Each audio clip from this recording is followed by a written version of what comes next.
కోట్లాది రూపాయలు ఖర్చు చేసి గతంలో ఎన్నడూ లేని విధంగా ఏ మీడియా అధిపతికి చేయని విధంగా రామోజీరావు సంస్మరణ సభను ఆంధ్రప్రదేశ్ ప్రభుత్వం నిర్వహించింది. ఈ సభలో రామోజీరావు గురించి గొప్పగా మాట్లాడుకోవటంపై ఎవరికీ ఎలాంటి అభ్యంతరమూ లేదు. అయితే ఆ పని మాత్రమే చేయకుండా పనిలో పనిగా మాజీ ముఖ్యమంత్రి వైఎస్ జగన్పై చంద్రబాబు, పవన్ కళ్యాణ్, కీరవాణి లాంటి వారు మరోసారి విషం చిమ్మారు.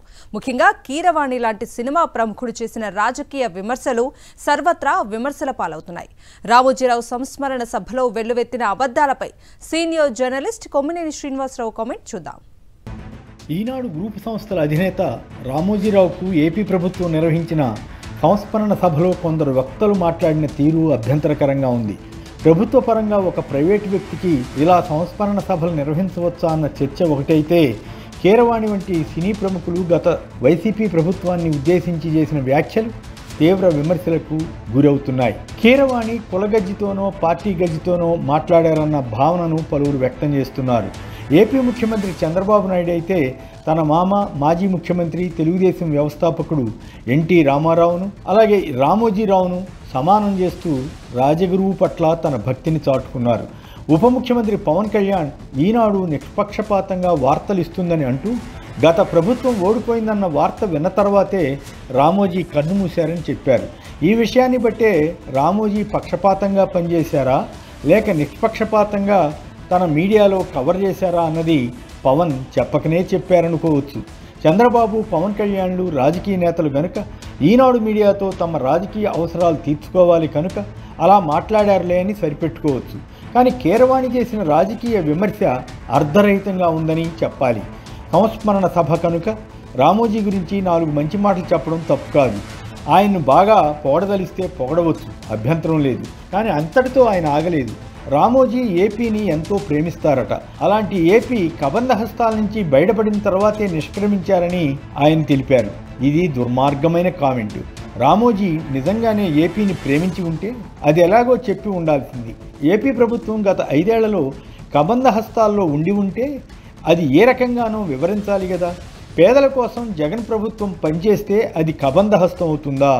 ప్రభుత్వ స్కూళ్లను, ఆసుపత్రులను బాగు చేయడం, ప్రజల ఇళ్ల వద్దకే పాలనను తీసుకువెళ్లడం, వృద్ధుల ఇళ్ల వద్దే పెన్షన్లు అందజేయడం, చెప్పిన హామీలు చెప్పినట్లు నెరవేర్చడం, కిడ్నీ బాధితుల కోసం ఉద్దానంలో ప్రత్యేక శ్రద్ధ తీసుకుని ఆసుపత్రి, పరిశోధనా కేంద్రం, ఒక భారీ రక్షిత నీటి పథకం తీసుకువస్తే అది కబంధ హస్తమా? రాజకీయాల్లో గెలుపు ఓటములు ఉంటాయి. ఇందుకు చాలా కారణాలుంటాయి. ఆ మాటకు వస్తే కీరవాణి అభిమానించే చంద్రబాబు నాయుడు నాయకత్వంలోని తెలుగుదేశం పార్టీ కూడా 3 సార్లు ఓడిపోయింది. అప్పుడు కూడా ఏపీ కబంధ హస్తం నుంచి బయటపడినట్లు అవుతుందా? చంద్రబాబు నాయుడు తన ఎన్నికల ప్రచారంలో మద్యం ధరలు తగ్గిస్తానని, నాణ్యమైన మద్యం సరఫరా చేస్తానని వాగ్దానం చేశారు. అది ఏపీ ప్రజలకు ఇచ్చిన అభయహస్తమని కీరవాణి భావిస్తున్నారా?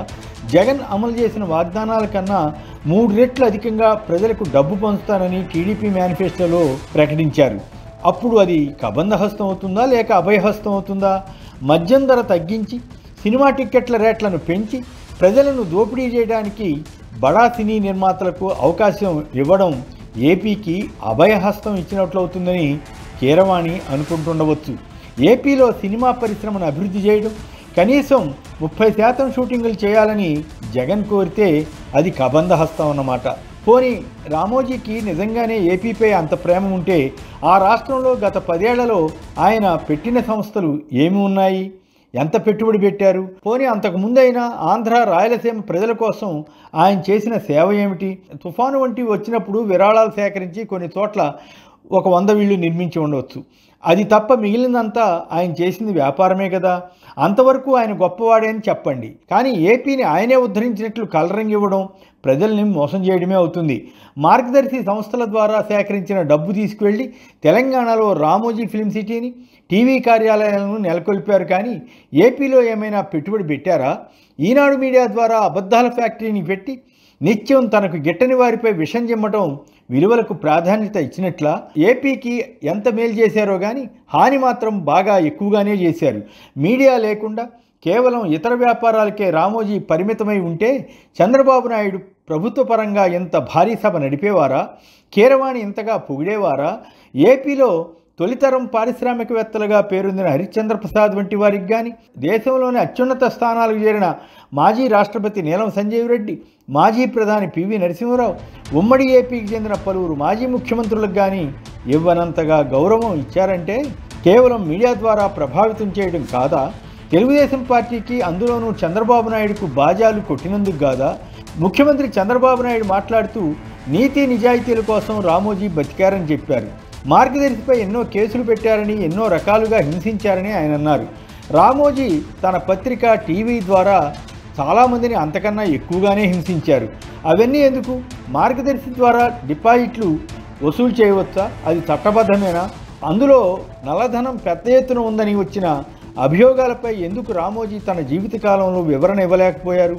అంతేకాదు, గత 5 ఏళ్లు వార్తలకు, సంపాదకీయాలకు తేడా లేకుండా జగన్ ప్రభుత్వానికి వ్యతిరేకంగా ఎన్ని కథనాలను మొదటి పేజీలో ఇచ్చారో అందరికీ తెలుసు. వాటిలో అత్యధికం పచ్చి అబద్ధాలని కూడా తెలుసు. రామోజీరావు అంటే నాకు గౌరవమే, ఆయన వద్ద పనిచేసిన అభిమానం ఉంటుంది. కానీ ఆయన చెప్పిన సూత్రాల ప్రకారమే ఇప్పుడు నేను వాస్తవాలు చెప్పవలసి వస్తోంది. చివరిగా ఒక మాట, కీరవాణి తన ప్రసంగంలో రామోజీరావును భీష్ముడితో పోల్చారు. అంటే భీష్ముడు మాదిరి కౌరవుల తరపునే రామోజీ యుద్ధం చేశారని చెప్పినట్లే కదా.